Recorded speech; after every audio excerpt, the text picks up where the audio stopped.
Pablo, I mean, go back to you for a moment, because I suppose one of the things that was really intriguing about the manifesto, certainly from the Lib Dems, was how much they did actually foreground, issues around making it more affordable for people to get heat pumps, making it more affordable for people to actually do other things in terms of having EV chargers at home, things that really were practical on the ground things. Um, I'm not going to keep you because I'm sure that you're about to pop a bottle of something, Pablo. But in terms of because that's quite a number, man. Congratulations. Uh, but what do you to what extent do you think that some of those things, other than Aid Davey falling off a sup at every opportunity into the water, might have been a part of the appeal that's led to what seems like it's going to be, again, we'll see how the receipts, seat by seat things come in, but seems like so far it's going to be a good night for you guys.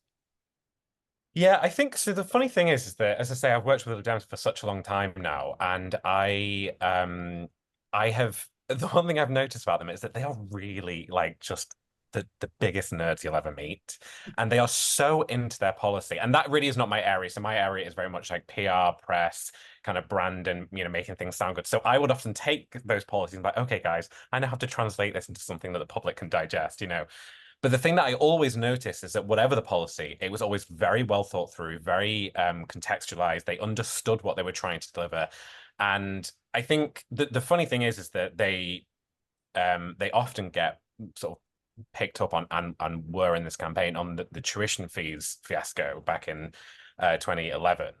But the funny thing was is that the policy that we've actually implemented is nowhere near as bad as people make it out to be. It has been kind of vilified on an incredible scale. Obviously, breaking the pledge is one thing, even though actually only half of them did break the pledge. But I think that there was it kind of marked a shift for the party that from then on, everything that they proposed is fully costed and really thought through, and they make sure that if they are ever in that position again, that they can deliver these things. And so, as you say, all the stuff that they have around the environment and climate change and things like heat pumps and making it easier for people to transition to a greener future, those are all really, really thought through. And I know because I used to work two desks away from the policy team, and they were just machines. They were just absolutely, they really knew their stuff. And that's not to say that the other parties don't. All parties have experts in these areas, but they really, really go so in depth on these things. And you can see that in their manifestos. They are always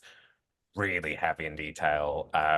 And as you say, I think the counter to that is that they've had to find a way to get some attention, and that has been Ed Davey doing lots of. I mean, he's had the most Well, fun.